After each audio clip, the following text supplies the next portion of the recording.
Namaskar. Today I have brought up filling line operation.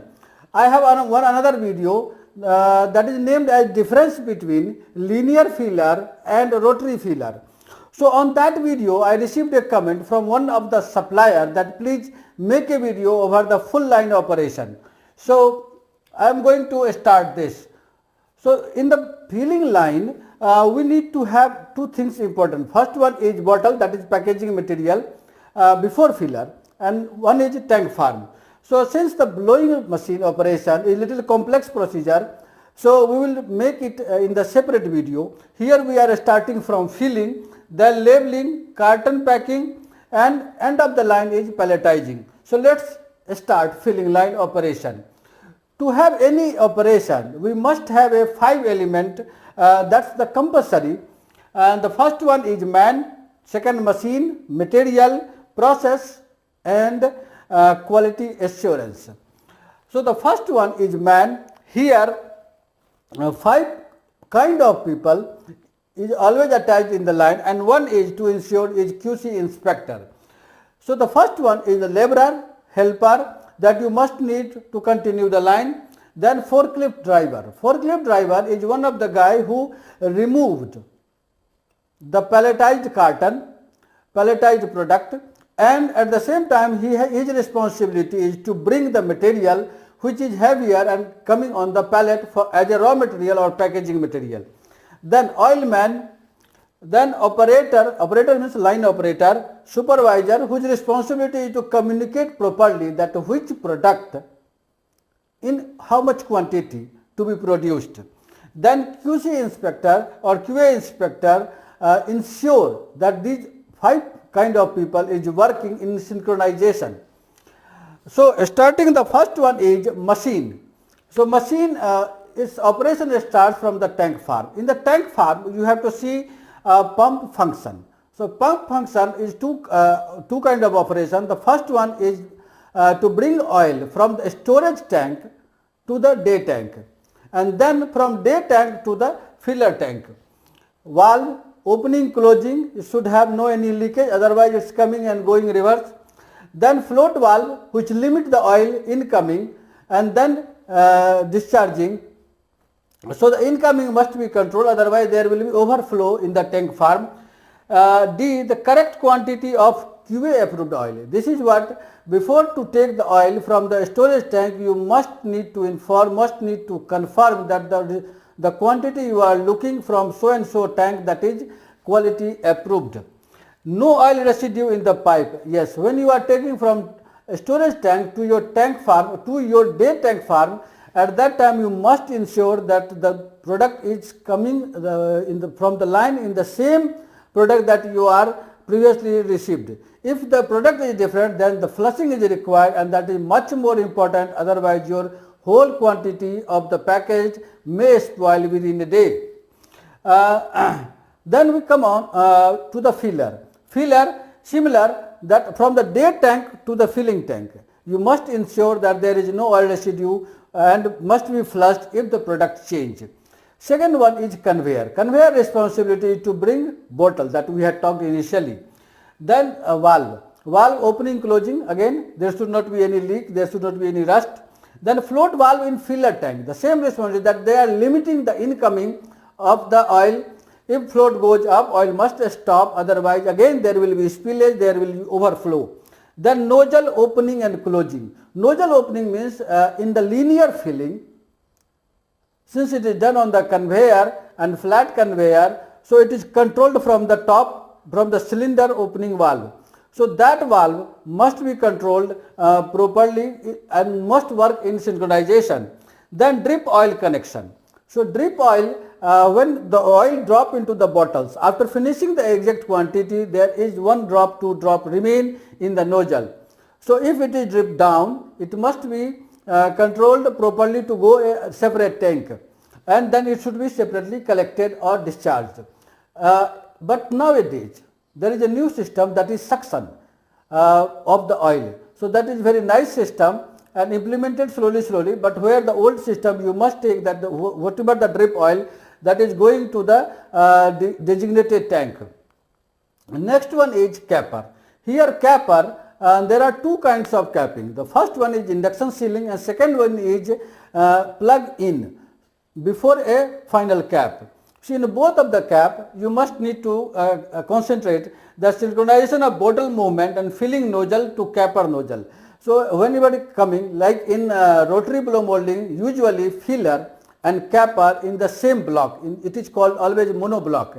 But in linear filling, this is at two different stations. So there is movement from from filler to capper. So it should be synchronized and in the proper manner, and at the same time, if it is applied by machine, in the same time, the number of bottles and the number of caps should be similar.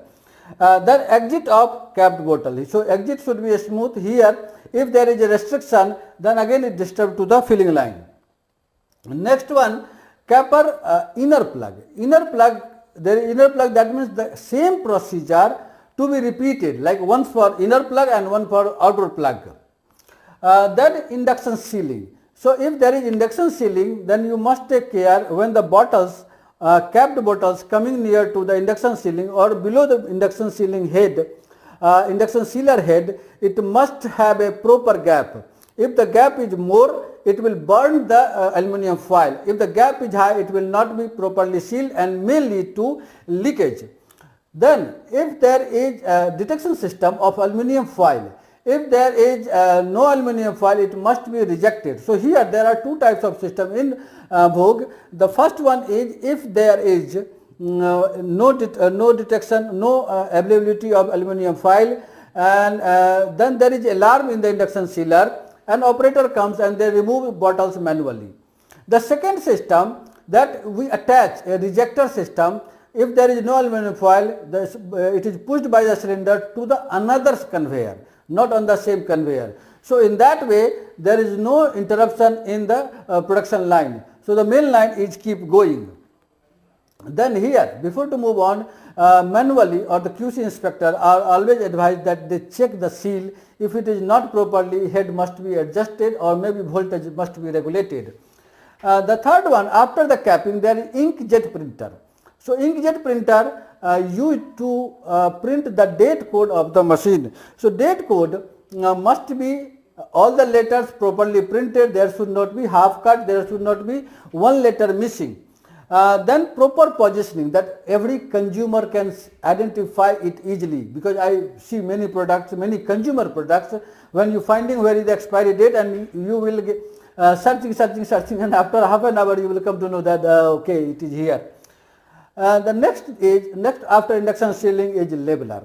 So labeler here in the machine it looks very simple, but when you are applying, especially on the PET bottle, HDPE bottle is little more safer, but in PET bottle, because of very thin wall, there is when the label is applied over the bottle, there is shaking in the bottle wall surface, so wrinkle and bubbles are the regular problem. Apart from this, the positioning of the label, up, down, left, right, must be fixed, because it makes your brand image.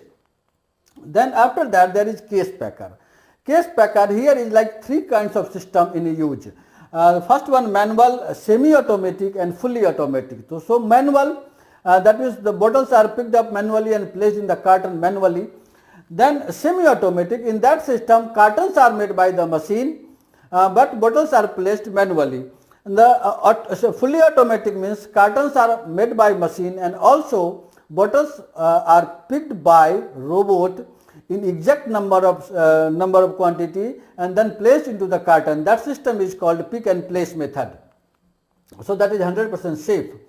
Then after the carton you make, then there is another printer to same thing that you printed over the bottle date, production date, expiry date, the same thing you have to print again over the carton.